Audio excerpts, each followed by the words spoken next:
और उधर पश्चिम बंगाल में टीएमसी विधायक हुमायूं कबीर के एक बयान ने सियासी तूफान ला दिया है। ममता बनर्जी के भरोसेमंद नेताओं में से एक हुमायूं कबीर ने मुर्शिदाबाद के बेलडांगा में बाबरी मस्जिद की नींव रखने का ऐलान किया।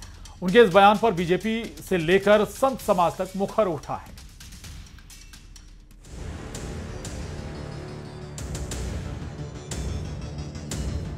पश्चिम बंगाल की राजनीति में एक नया बवंडर उठ खड़ा हुआ है। ममता बनर्जी के भरोसेमंद और टीएमसी विधायक हुमायूं कबीर ने ऐलान किया है कि वो 6 दिसंबर को मुर्शिदाबाद के बेलडांगा में बाबरी नाम की मस्जिद की नींव रखने जा रहे हैं। कबीर का दावा है कि इस मस्जिद को पूरा होने में 3 साल लगेंगे और समारोह में देश भर से 400 प्रमुख हस्तियां पहुंचेंगी। विधानसभा चुनाव से पहले इस ऐलान ने बंगाल की राजनीतिक हवा में गर्मी ला दी है, क्योंकि तारीख और नाम दोनों बेहद संवेदनशील माने जाते हैं। मस्जिद 6 दिसंबर 2025 शनिवार वहाँ भित्ति स्थापन होगा। 3 साल लगेगा वह खड़ा होने के लिए।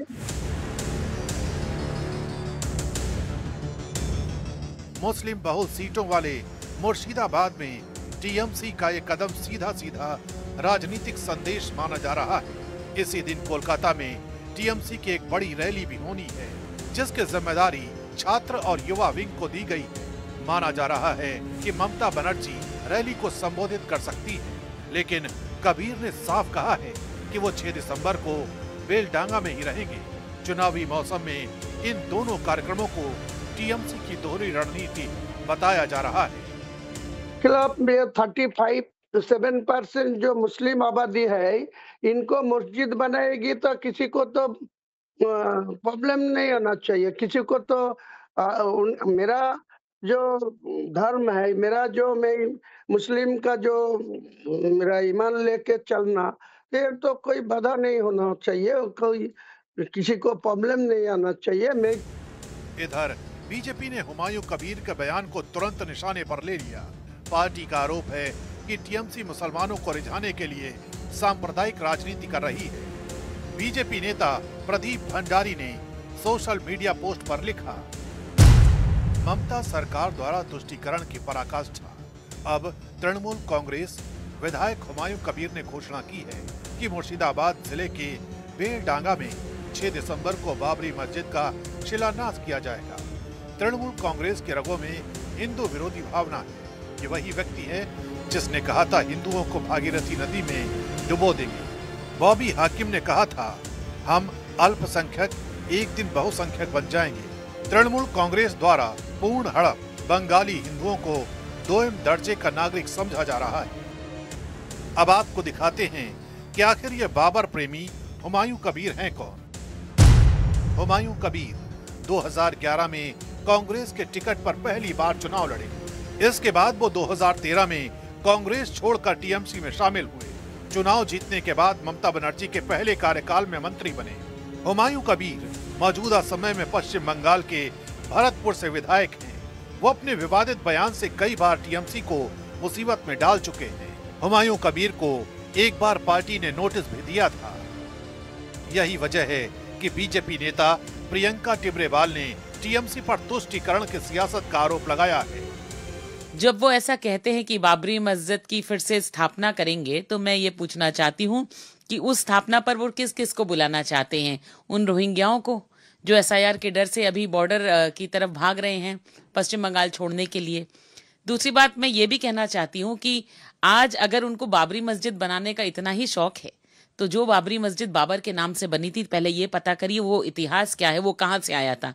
जहाँ से आया था वहीं जाकर बनाए।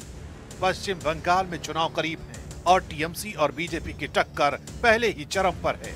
ऐसे में बाबरी मस्जिद जैसे संवेदनशील नाम का इस्तेमाल बंगाल के राजनीतिक समीकरण को काफी हद तक बदल सकता है।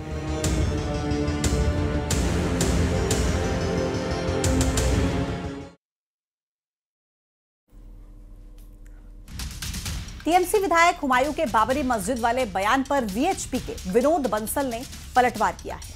उन्होंने कहा कि मंदिर वही है, ना मस्जिद है और ना बाबरी कहीं है। ये वही विधायक है ना मुर्शिदाबाद के जो दंगाई और दंगाइयों का साथ देते हैं, किस तरह की बीभत्स हिंसा, हिंदुओं का नरसंहार अभी कुछ महीने पहले किया था ना उन्होंने और इनके गुर्गों ने। ये लगता है कि कुछ और नई पटकथा लिख रहे हैं हिंदुओं पर अत्याचार की। लेकिन एक बात इनको याद दिला दूं, आज का नहीं है, 90 के दशक का हिंदू समाज का संकल्प है। जब राम जन्मभूमि का आंदोलन चल रहा था, उस आंदोलन के दौरान पूज्य संतों ने नारा दिया था, मंदिर वहीं, मस्जिद नहीं और बाबरी कहीं नहीं। वो 90 के दशक का संकल्प हिंदू समाज का आज भी वही। और एमपी समेत देश के कई राज्यों में जारी एसआईआर को लेकर तमाम गड़बड़ियों के आरोपों के बीच अब नई बहस छिड़ गई है। और वो बहस है एसआईआर प्रक्रिया में काम कर रहे बीएलओ को लेकर, क्योंकि बीते दिनों बंगाल से लेकर एमपी तक कई राज्यों में बीएलओ की तबियत बिगड़ने और फिर उनकी मौत होने की खबर सामने आई। आज राजधानी भोपाल में भी कुछ ऐसा हुआ, जहां ड्यूटी के दौरान एक बीएलओ को हार्ट अटैक आया, जिसके बाद उन्हें अस्पताल में भर्ती कराया गया। और अब इस पर सियासत तेज हो गई है।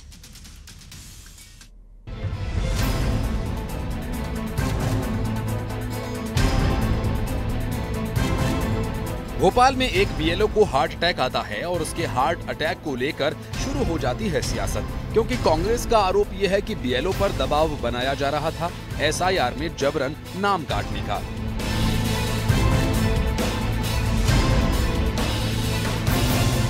बीएलओ कीर्ति कौशल को हार्ट अटैक आया, जिसके बाद उन्हें इलाज के लिए अस्पताल में भर्ती कराया गया। वहीं बीएलओ को हार्ट अटैक आने पर सियासत भी गर्मा गई। एमपी कांग्रेस अध्यक्ष जीतू पटवारी ने बीजेपी सरकार पर निशाना साधते हुए कहा कि बीएलओ पर जबरन नाम काटने का दबाव बनाया जा रहा है, जिसको लेकर वो परेशान हैं। वहीं पीसीसी चीफ जीतू पटवारी के बयान पर बीजेपी ने पलटवार किया। बीएलओ पे ये बनाते हैं कि नाम काटो, तो वो प्रेशर में आते हैं कि मैं गलत नाम काटूंगा, सही नाम काटूंगा तो कल मेरे पे कार्रवाई हो जाएगी। अब शासन का प्रेशर है कि काटो, तो वो नेचुरल है, यही प्रोसेस होता है हार्ट अटैक का, यही आता है मानसिक रूप से परेशानी। तो मैं मानता हूँ स्मूथली इसको तय करें। और भोपाल और इंदौर दोनों जगह तो एसआईआर में 50% गलत काम हो रहा है। दबाव नहीं बना सकता, क्योंकि भारत निर्वाचन आयोग का काम है, हम इसमें सहयोग करना चाहते हैं। एक जिम्मेदार भारतीय जनता पार्टी उसमें सहयोगी की भूमिका रह सकती है। तो आप बताइए हम क्या कर सकते हैं, कैसे हम ज़्यादा से ज़्यादा लोगों का सहयोग करके उसमें जोड़ सकें, और उनके सहयोग देने के नाते से हम सारे लोग इस काम में लगें कि ज़्यादा से ज़्यादा मतदाता सूची का शुद्धिकरण हो जाए। एक तरफ भोपाल में बीएलओ को अटैक आने पर सियासत गर्मा गई, तो वहीं हाल ही में झाबुआ से एक बीएलओ की मानसिक तनाव के चलते मौत की खबर सामने आई थी। बता दें कि बीएलओ भुवन सिंह चौहान को 18 नवंबर को एसआईआर में काम में लापरवाही बरतने के आरोप में निलंबित किया गया था। उसके अगले ही दिन उनकी मौत हो गई, जिसको लेकर परिजन काम के दबाव और मानसिक तनाव का आरोप लगा रहे हैं। स्पेशल इंटेंसिव रिवीजन को लेकर तेजी से काम जारी है। एक तरफ सरकार का दावा है कि एसआईआर के पात्र लोगों को उनका हक मिले, तो वहीं कांग्रेस ये आरोप लगा रही है कि सरकार जबरन लोगों के नाम वोटर लिस्ट से काटने का दबाव सरकारी कर्मचारियों पर बना रही है।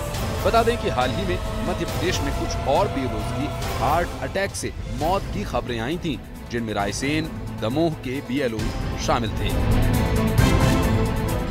न्यूज़ 18 के लिए भोपाल से शैलेंद्र भदौरिया और झाबुआ से वीरेंद्र सिंह की रिपोर्ट।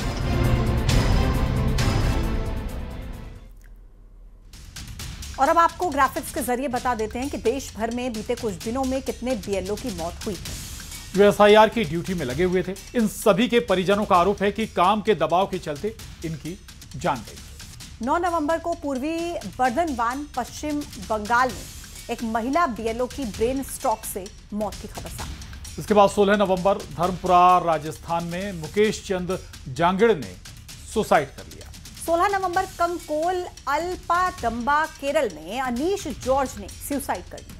इसके बाद 19 नवंबर जब जलपाईगुड़ी पश्चिम बंगाल में शांतिमणि इक्का ने मौत को गले लगा लिया। 19 नवंबर अलीराजपुर एमपी की खबर, जब भुवन चौहान के निलंबन के बाद मौत की खबर सामने आई। वहीं 19 नवंबर सवाई माधोपुर राजस्थान में हरिओम बैरवा की हार्ट अटैक से जान चली गई। 20 नवंबर 2025 कपड़वंज गुजरात में रमेश भाई परमार की हार्ट अटैक से मौत हो गई।